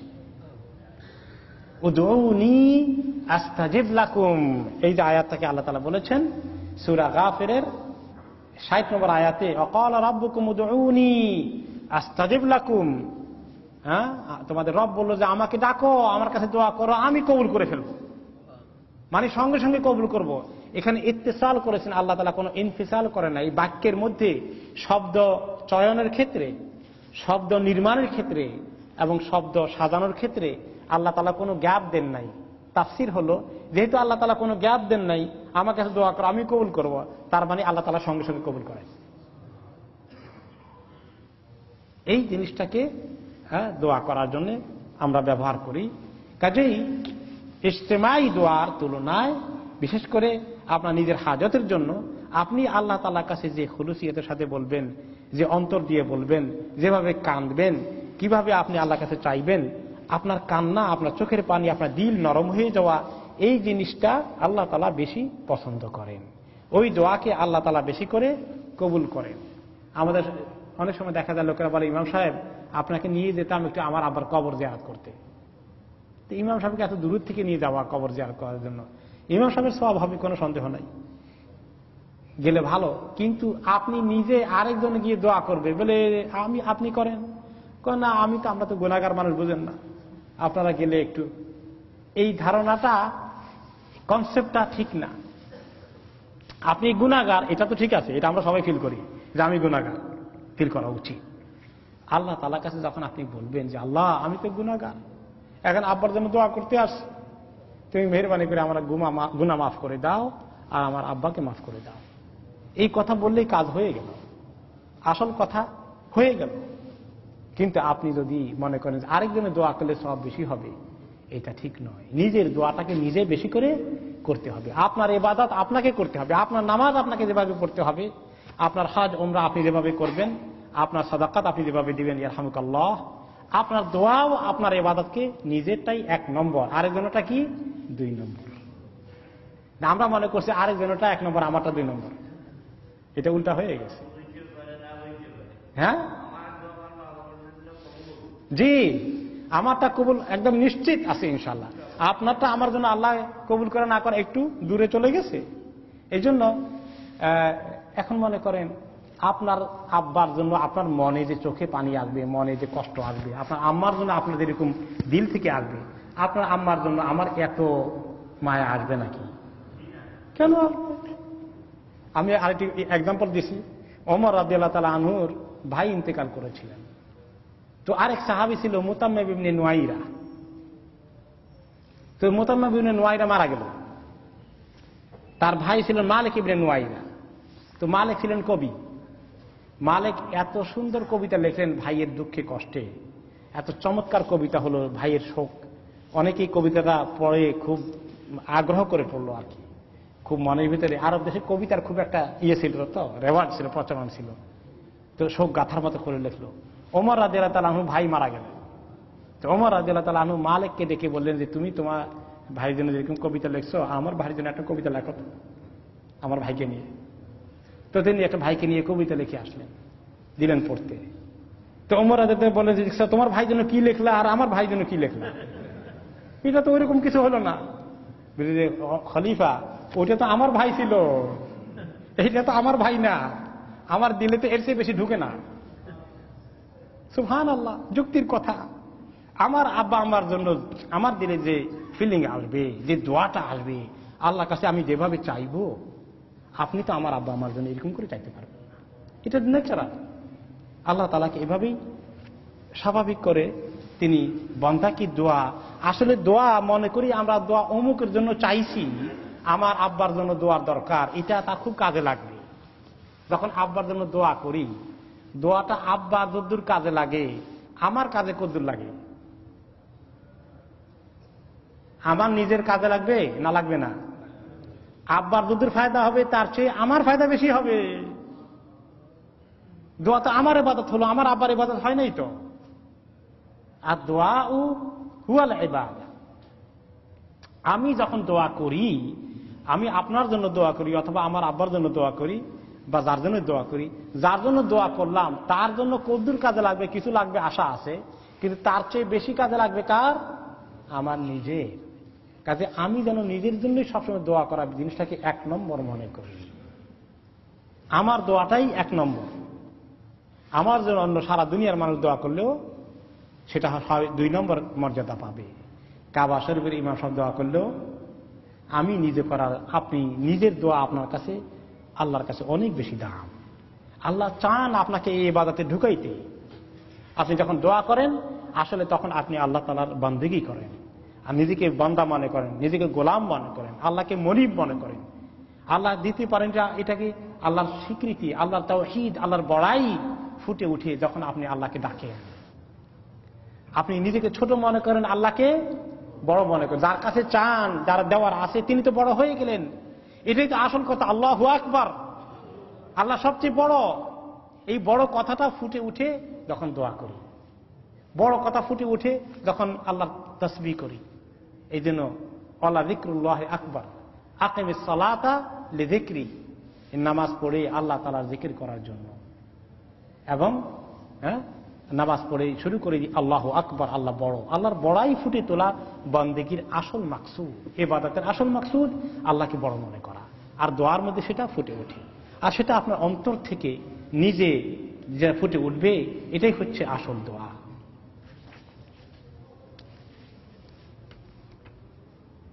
এখন এই দোয়ার জন্য আমরা শর্তগুলো আলাপ করছিলাম। দোয়া, ওই লোকের দোয়া বেশি কবুল হয় যেই লোকের রুজির মধ্যে হালাল রিজিক আছে। আর যে লোকের রিজিকের মধ্যে হালাল নাই, তার দোয়া আল্লাহ কম কবুল করেন। তো কেউ কেউ বলবেন এই জন্য তো ইমাম সাহেবের কাছে যাই, কিন্তু আমার রিজিকের মধ্যে যদি গন্ডগোল থাকে। ইমাম সাহেবের কদ্দুর ঠিক আছে, সেটা তো আল্লাহ তাআলা ভালো জানেন, কে গ্যারান্টি দেবে? কেমন? 1 নম্বরে। 2 নম্বর হচ্ছে, আপনার রুজিতে যদি গন্ডগোল থাকে তাহলে আরো 10 জনের করলেই কবুল হয়ে যাবে। কে বলছে আপনার এই খবর? আপনার যেটা ঠিক না করা পর্যন্ত আপনারটাও যদি কবুল না হয়, অন্যরা করলে সেটাও কবুল হবে না। তাহলে রুজি ঠিক করতে হবে, রিজিক ঠিক করতে হবে।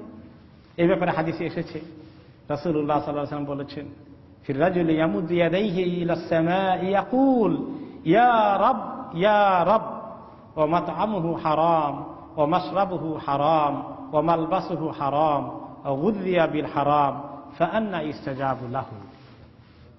ওই লোক, যে লোক হাত উঠায় আল্লাহর কাছে খুব করে করে বলে, আকাশের দিকে হাত উঠায় বলে ইয়া রব ইয়া রব, ও আল্লাহ ও আল্লাহ, ওয়া মাতআমু হারাম, আল্লাহকে ডাকে, অথচ তার খানা দানা রুজি রোজগার হারাম, তার পান করার পানীয় কিনছে সেটা হারাম, তার কাপড় চোপড় কিনছে হারাম সোর্স অফ ইনকাম থেকে, তার খাওয়া দাওয়া সবকিছু হারাম সোর্স অফ ইনকাম, হারাম রুজি থেকে এসেছে।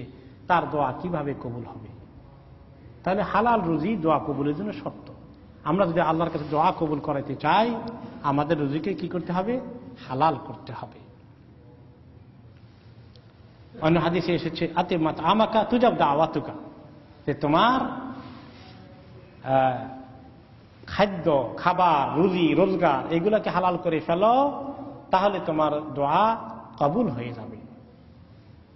এরপরে দোয়া সংক্রান্ত কথা আছে। রাসূলুল্লাহ সাল্লাল্লাহু আলাইহি ওয়াসাল্লাম বলেছেন, আখেরি জামানায় লোকেরা দোয়া নিয়ে সীমা লঙ্ঘন করবে। আখেরি জামানায় লোকেরা দোয়া নিয়ে কি করবে? সীমা লঙ্ঘন করবে। দোয়া নিয়ে অনেক রকম সীমা লঙ্ঘন হয়। কিছুর এক্সাম্পল দিলাম, যে লা ইলাহা ইল্লা আনতা সুবহানাকা ইন্নী কুনতু মিনাজ জালিমিন। সুন্দর দোয়া, সীমা লঙ্ঘন কিভাবে হয়েছে খেয়াল করছেন? বড় খতম কেমনে হয়েছে? এভাবে করে এক্সাম্পল। আরো এক্সাম্পল সীমা লঙ্ঘন আছে, এই যে দোয়াকে এত লম্বা করা, অস্বাভাবিক দোয়া করা।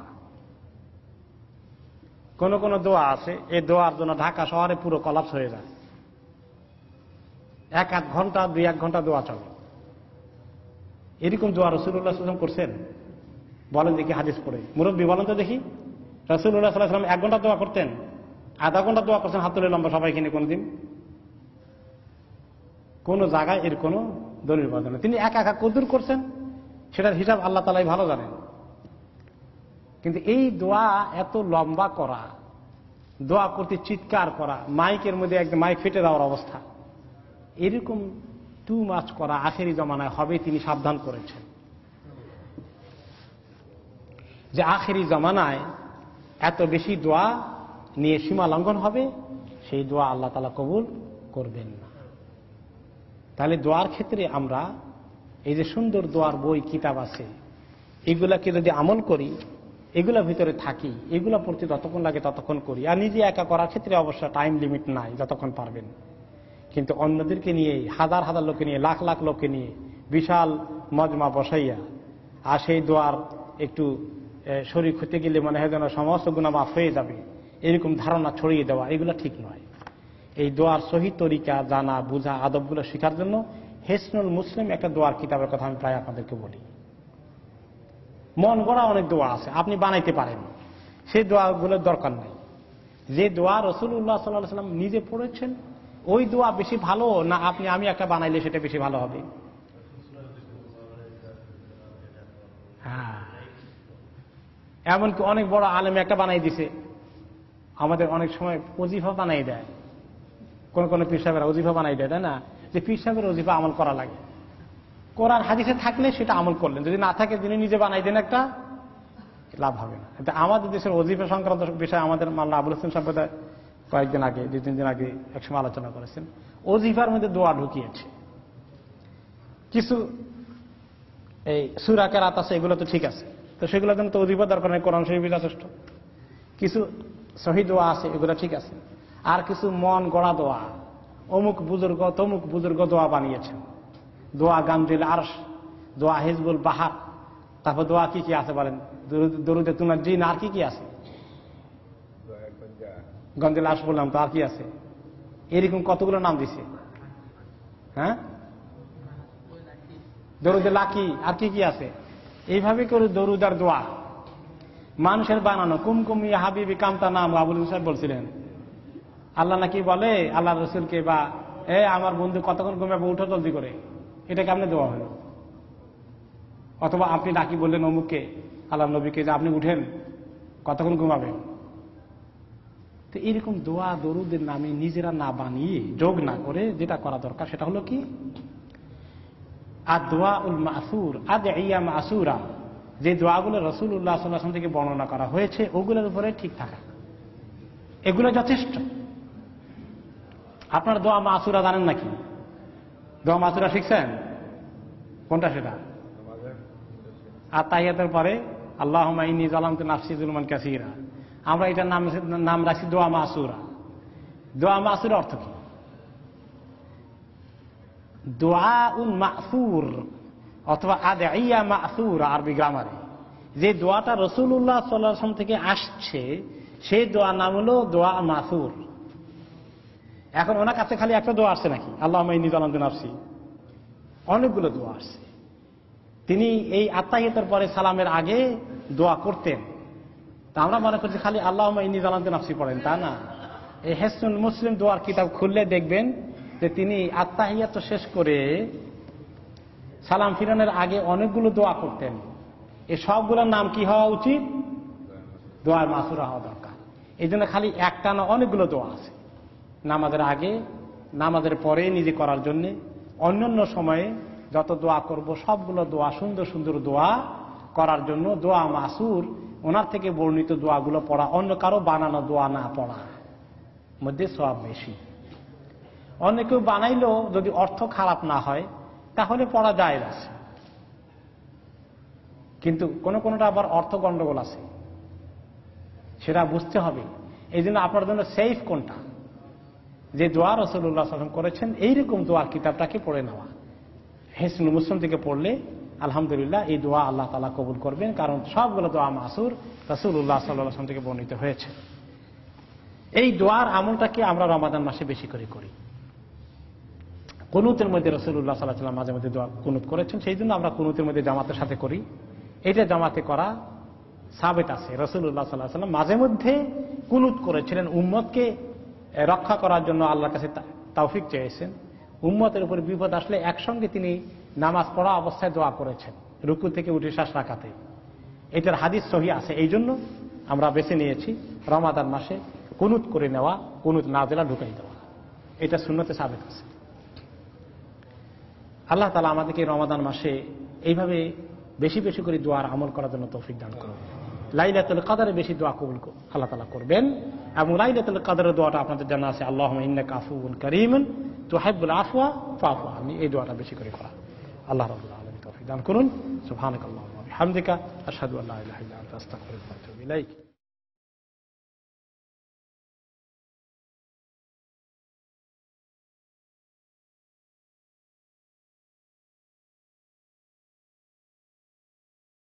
দোয়ার জন্য হাত তোলা জরুরি কিনা? দোয়া রাসূলুল্লাহ সাল্লাল্লাহু আলাইহি ওয়াসাল্লাম দোনো তরিকায় দোয়া করেছেন।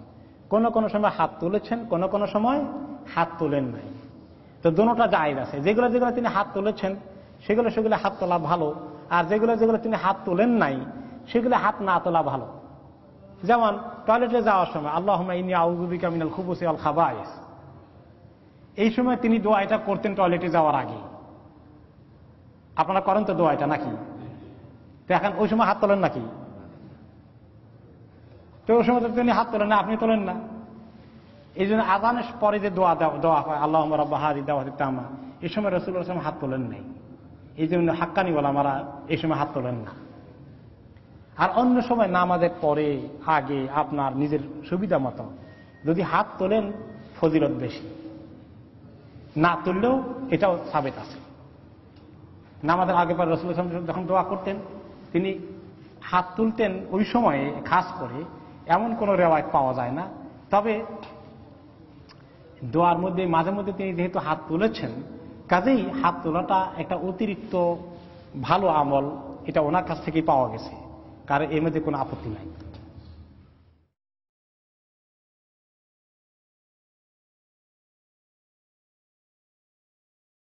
সন্তান হারিয়ে গেলে কেউ যদি আলহামদুলিল্লাহ বলার আগে ইন্না লিল্লাহ বলে, এটাও আল্লাহর জিকির হয়ে গেছে, এটাও আল্লাহ তাআলার কাছে কবুল হয়ে যাবে। তবে যদি মনে করে আলহামদুলিল্লাহ বলে তাহলে ফায়দাটা বেড়ে যাবে।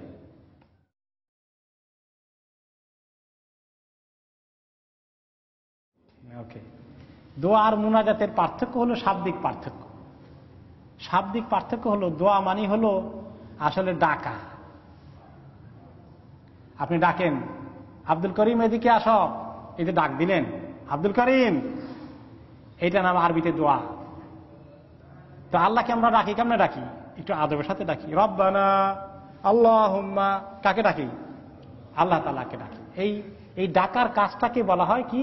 দোয়া। এটা হলো শাব্দিক অর্থ। আর মুনাজাতের শাব্দিক অর্থ হলো গোপন কথা বলা, কানে কানে কথা বলা, কানে কানে কথা বলা। তো আসলে মুনাজাত মানে আল্লাহর সঙ্গে কানে কানে কথা বলা, গোপনে কথা বলা। এই জন্য যে মুনাজাতের মধ্যে গোপনে কথা বেশি হয় ওই মুনাজাতই ভালো ব্যক্তিগত পর্যায়ে আল্লাহ তাআলার কাছে। অন্য হাদিসে কোরআনের আয়াতে আল্লাহ তাআলা বলেছেন যে আল্লাহকে ডাকো তাদাররুআন ওয়া খুফিয়া। আল্লাহকে খুব কিভাবে ডাকবে? জিকির করবে, ডাকবে খুব নিজেকে ছোট মনে করে, নিচু মনে করে, আল্লাহকে বড় মনে করবা, আর একটু গোপনে খুব চিৎকার করে ডাকাডাকি না করা। এমনকি কোন কোন ইমাম সাহেব যখন দোয়া করি, আমরা যখন দোয়ার মধ্যে ইমোশন চলে আসে, আবেগ চলে আসে, আসে না অনেক সময়? কুনুতের মধ্যে আবেগ চলে আসে। তো আবেগ চলে আসলে খুব চিৎকার না করে আবেগটাকে কি করা দরকার? একটু কন্ট্রোল করা দরকার। কারণ বেশি আবেগ দিয়ে বেশি চিৎকার করলে আবার কি হবে? দোয়ার মধ্যে বাড়াবাড়ি চলে আসবে। এই জন্য হাক্কানি ওলামারা খালি আবেগকে ছেড়ে দেন না, কন্ট্রোল করেন। তো মুনাজাত এটা হলো শাব্দিক অর্থ, যেটা আল্লাহর কাছে মানুষ কানে কানে কথা বলে, নিজের মনের কথা, গোপন কথা আল্লাহর কাছে বলে, এটা নাম হলো মুনাজাত। তো দুইটাই আসলে দোয়া মুনাজাত একই জিনিস, দুটো শব্দ ব্যবহার করে দুটো কনসেপ্ট করা হয়েছে। তবে মুনাজাতের মধ্যে একটি অতিরিক্ত বেশি থাকে, যে প্রপারলি ফর্মালি আনুষ্ঠানিকভাবে বসে আমি দোয়া করতেছি, আর এই আল্লাহুম্মা ইন্নী আউযু বিকা মিনাল খুবুসি ওয়াল খাবায়েস দোয়া হয়ে গেল, ওটার মধ্যে মুনাজাত বলবেন না, তাই না? এরকম করে যে একটা দোয়াই করে ছেড়ে দিচ্ছেন আর অনেকক্ষণ পর্যন্ত দোয়া করেন নাই, এটাকে দোয়া বলা হয়। আর যখন সময় নিয়ে মনোযোগ দিয়ে অনেকগুলো দোয়া করি, সেগুলোকে সাধারণত মুনাজাত আমরা মানে পরিভাষা হিসাবে ব্যবহার করি। আল্লাহ।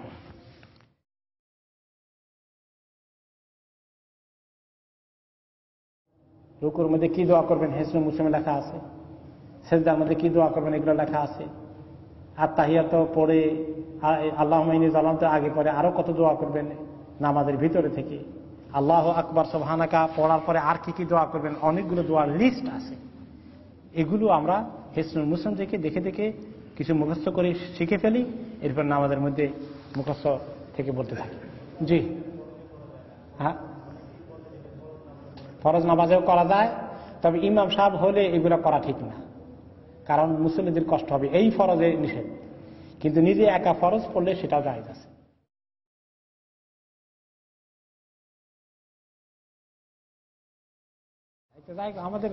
আমাদের দোয়া বাড়ানোর, রং রূপ বাড়ানোর অনেক তরিকা আছে। আরেক তরিকা আবিষ্কার করছে যে এত লোক যেখানে আছে কোন আল্লাহর ওলি থাকতে পারে, সে আল্লাহর ওলি থাকলে দোয়া কবুল হবে। এই খবর কে দিছে? কোন জিবরাইল দিছেন? এটা কি কোনো ওহী নাযিল হয়েছে? কোরআন শরীফে এই কথা বলা আছে, হাদিসে এটা বলা আছে। তুই বলা না থাকলে এই কথাগুলো অতিরিক্ত কথা বলা দরকার কি? ওলি তো আছে, মানে এমনও হইতে পারে যে যেখানে 3 জন আছে সেখানে একজন ওলি, আর এমন হইতে পারে যে 10,000 আছে একটাও আল্লাহর ওলি নাই, সবগুলো 2 নম্বর। কে বলছে আপনার এত লোক থাকলে একজন ওলি থাকবেনি? আবার ওই কয় কি জানেন, 40 জন থাকলে একজন ওলি আসেনি। সব মিথ্যা কথা, সব মিথ্যা কথা। কি যে আবিষ্কার করে একটা মানুষকে ভক্তি লাগানোর জন্য, কায়দা করার জন্য, ধরে নিয়ে আসার জন্য কত রকমের বাড়াই চূড়ায় রং রস লাগায়, মশলা যোগ করে। যে ব্যক্তি এমন কোন কথা বলে যেটা মিথ্যা হাদিস প্রমাণিত হয়, তার ঠিকানা হবে কোথায়? জাহান্নাম। কাজে প্রত্যেকটি কথা আল্লাহ এবং আল্লাহ রসুল সংক্রান্ত কথাগুলোকে, দিনের কথাগুলোকে দলিল দিয়ে সাবেত করে করে, দলিল আছে কিনা, কোরআন হাদিসে আছে কিনা, মেপে মেপে বলতে হবে। আমাদের ইসলামের এমন অবস্থা হয়ে গেছে, কোরআন হাদিসে যা আছে কুলায় না, এতগুলো যা পেশ করি অনেক সময় মাঝে মধ্যে মনে হয় যেন সবগুলা কদ্দুরতে টিকবে আল্লাহ ভালো জানেন। সহিহ ইসলাম বাদ দিয়ে মওযু, দঈফ, দুর্বল যা আছে, গল্প গুজব কিসসা সব যোগ করে এই একটু বাড়ানোর চেষ্টা করে। আলাইকুম বিকিতাবিল্লাহি সুন্নতি রাসূলিহি, তোমরা আল্লাহর কিতাব, আল্লাহর নবীর সুন্নতকে ধরো। এই কথার উপরেই টিকে থাকলে উম্মতের খায়র এবং বরকত থাকবে। আল্লাহ তাআলা তৌফিক দান করুন। আলহামদুলিল্লাহি রাব্বিল আলামিন, লাকাল হামদু ইয়া রাব কামা ইয়ানবাগি লিজালালি ওয়াজহিকা ওয়া আযীমি সুলতানিক, ওয়াসসালাতু ওয়াসসালামু আলা আশরাফিল আমবিয়া ওয়া সাইয়্যিদিল মুরসালিন নবিয়িনা মুহাম্মদ ওয়া আলা আলিহি ওয়া আসহাবিহি আজমাইন। سبحانك اللهم وبحمدك نشهد أن لا إله إلا أنت نستغفرك ونتوب إليك. اللهم إنا نسألك العفو والعافية في الدين والدنيا والآخرة. توفنا مسلمين والحقنا بالصالحين.